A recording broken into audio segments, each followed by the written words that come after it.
त्रिकोणमितीमधील आपण काही शाब्दिक उदाहरणं इथं पाहणार आहोत. त्यातलं हे पहिलं उदाहरण आहे. एक व्यक्ती एका इमारतीपासून 90 मीटर अंतरावर उभा आहे. त्या व्यक्तीने इमारतीच्या छताकडे पाहिले असता 30 अंशाचा उन्नत कोन होतो, तर त्या इमारतीची उंची किती? आता या ठिकाणी आपण आकृती अगोदरच काढलेली आहे. सी या ठिकाणी ती व्यक्ती उभी आहे. ए बी ही इमारत आहे आणि त्या इमारतीपासून त्या व्यक्तीपर्यंतचं अंतर 90 मीटर आहे. हे आपण इथं लिहिलेलं आहे. उदाहरण सोडवत असताना आकृतीची गरज आहे आणि यामध्ये ज्या ज्या बाबी आहेत त्या लिखित स्वरूपामध्ये आवश्यक असतात.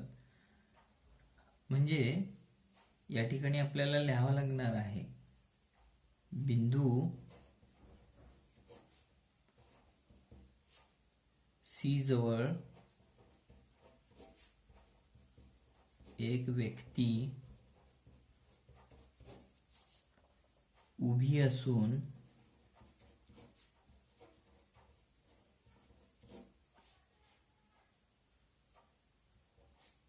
ए बी ही इमारत आहे.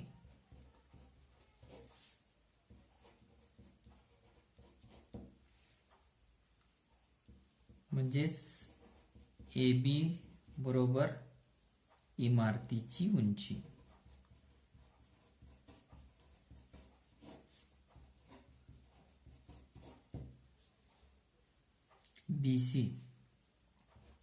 बी सी बरोबर त्या व्यक्तीचे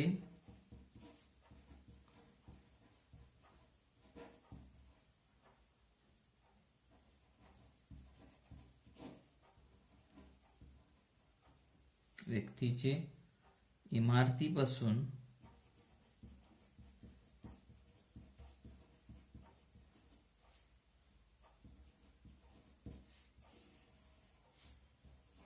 अंतर, आणि हे अंतर आहे 90 मीटर.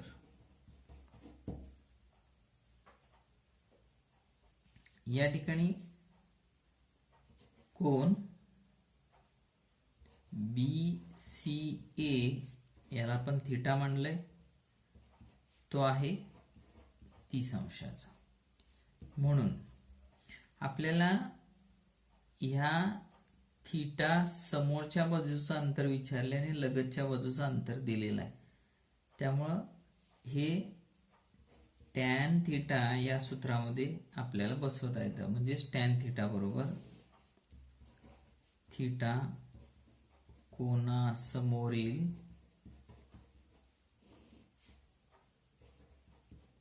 बाजू छेद थीटा कोनालगतची बाजू.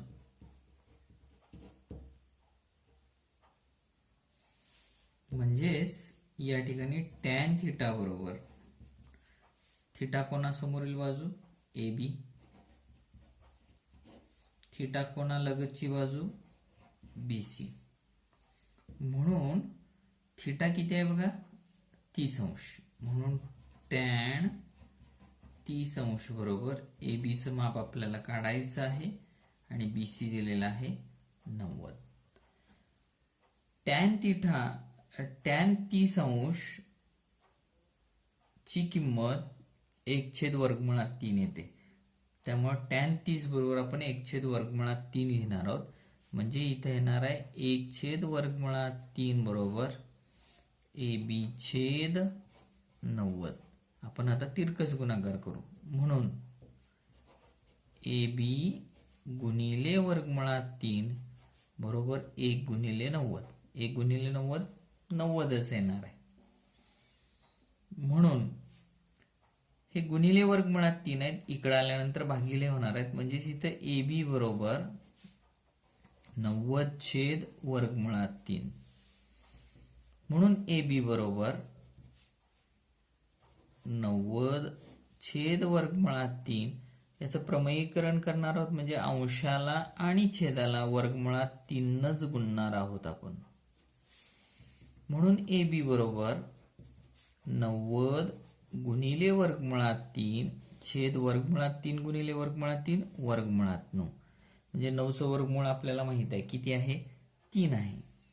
म्हणून ए बी बरोबर 90 गुणिले वर्गमुळात 3 छेद 3. 3 एके 3 आणि इथं काय येणार आहे, 3 त्रिक 9 आणि हे 0 म्हणजे 30 येणार आहेत. म्हणजेच ए बी बरोबर आता 30 गुणिले वर्गमुळात 3. वर्गमुळात 3 ची किंमत आपल्याला माहित आहे 1.73.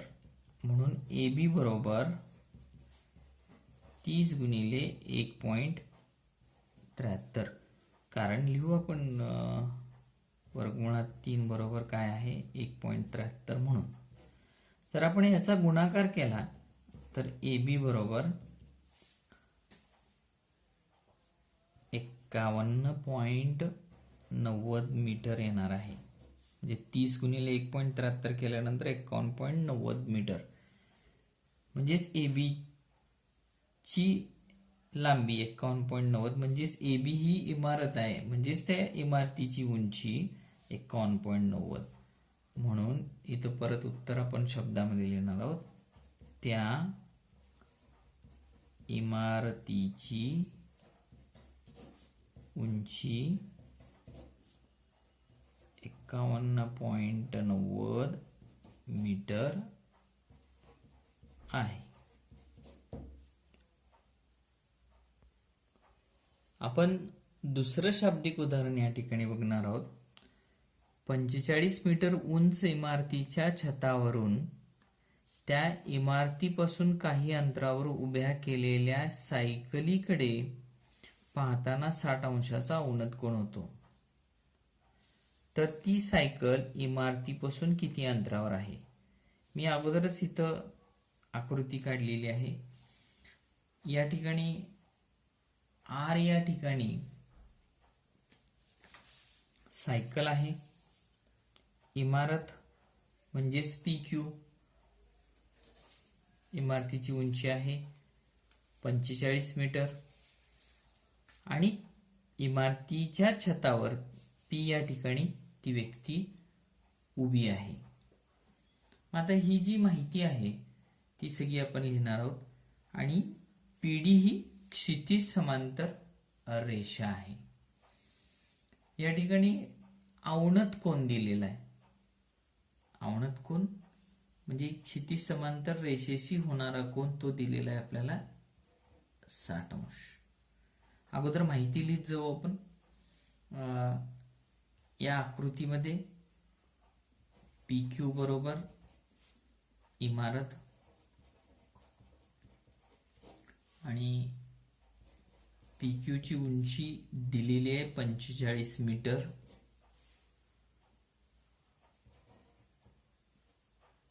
पी या ठिकाणी म्हणजे इमारतीवर ती व्यक्ती आहे, म्हणजे इमारतीच्या वरती इथं आहे. आता रेषा पीडी ही क्षितिज समांतर रेषा आहे, ते पण आपल्याला लिहावं लागणार आहे. रेषा पीडी ही क्षितिज समांतर रेषा आहे.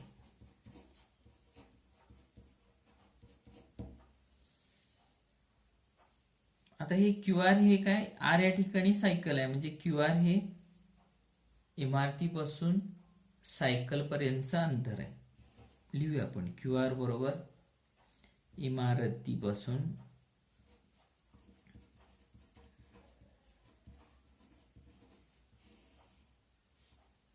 सायकल पर्यंतचे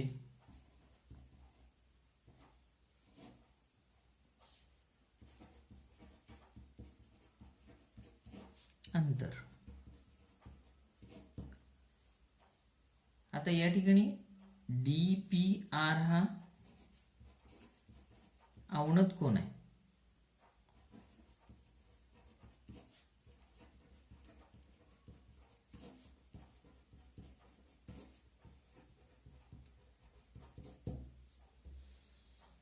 त्यामुळे काय झालं बघा, QR ला PD समांतर झाली आणि PR ही त्याची छेदिका आहे. त्यामुळे हा कोण DPR आणि कोण PRQ हे दोन कोण विक्रम कोण झाले. दोन समांतर रेषांना छेदिकेने छेदले असता होणारे विक्रम कोण एकरूप असतात. त्यामुळे कोण DPR 60 अंशाचा असेल तर PRQ सुद्धा किती अंशाचा होणार आहे? 60 अंशाचा होणार आहे. ते आपण इथं लिहूया. कोण PRQ बरोबर कोण DPR हे एकरूप आहेत, कारण आपण मगाशी बघितलं व्युत्क्रम कोण. त्यामुळं कोण PRQ सुद्धा 60 अंशाचा आहे. आता इथं सुद्धा आपल्याला ह्या थीटाच्या समोरची बाजू दिलेली आहे आणि लगतच्या बाजूचं अंतर विचारलेलं आहे. ती सायकल इमारतीपासून किती अंतरावर आहे? QR ही इमारतीपासून सायकल पर्यंतचे अंतर. म्हणजे आपल्याला QR काढायचं आहे. ही लगतची बाजू आहे, ही समोरची बाजू आहे. त्यामुळे आपल्याला इथं टॅनचं सूत्र वापरावं लागणार आहे. टॅन थीटा बरोबर थीटा कोणासमोरील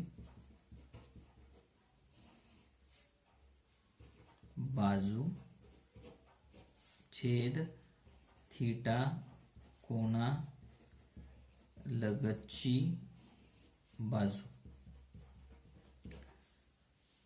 थीटा कोणासमोरची बाजू आहे PQ आणि लगतची बाजू आहे QR. त्यामुळे काय झालं बघा, टॅन थीटा बरोबर समोरची बाजू PQ छेद लगतची बाजू QR. थीटा आहे 60 अंश म्हणून टॅन 60 अंश बरोबर PQ ची लांबी आपल्याला माहिती आहे 45 मीटर छेद QR आपल्याला काढायचं आहे. टॅन 60 अंश काय किंमत आहे? वर्गमुळात 3.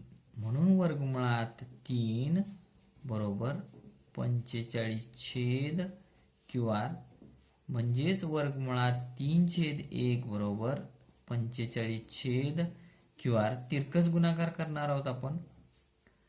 वर्गमुळात 3 गुणिले QR हा गुणाकार बरोबर 1 गुणिले 45 म्हणजेच 45 येणार आहे. आता हे वर्गमुळात 3 इथं गुणिले ते भागिले होणार आहेत. म्हणजेच काय होईल बघा, QR बरोबर 45 छेद वर्गमुळात 3. म्हणून QR बरोबर 45 छेद वर्गमुळात 3. छेदाला आणि अंशाला आपण वर्गमुळात 3 न गुणणार आहोत म्हणजे परमईकरण करणार आहोत. म्हणून QR बरोबर 45 गुणिले वर्गमुळात 3 छेद वर्गमुळात 3 गुणिले वर्गमुळात 3 वर्गमुळात 9 3 त्रिक 9. म्हणून QR बरोबर 45 गुणिले वर्गमुळात 3 छेद वर्गमुळात 9 आहेत म्हणजे 9चं वर्गमूळ 3. 3 1 3 आणि इथं 3 न भागल्यानंतर 45 ला 15 येणार आहेत. म्हणजेच QR बरोबर 15 गुणिले वर्गमुळात 3. म्हणून QR बरोबर 15 गुणिले 1.73 कारण वर्गमुळात 3 ची किंमत 1.73 आहे. म्हणून QR बरोबर याचा जर गुणाकार केला तर तो येणार आहे 25.95 मीटर. मग आपल्याला लिहिता येईल इमारतीपासून सायकल 25.95 मीटरवर आहे.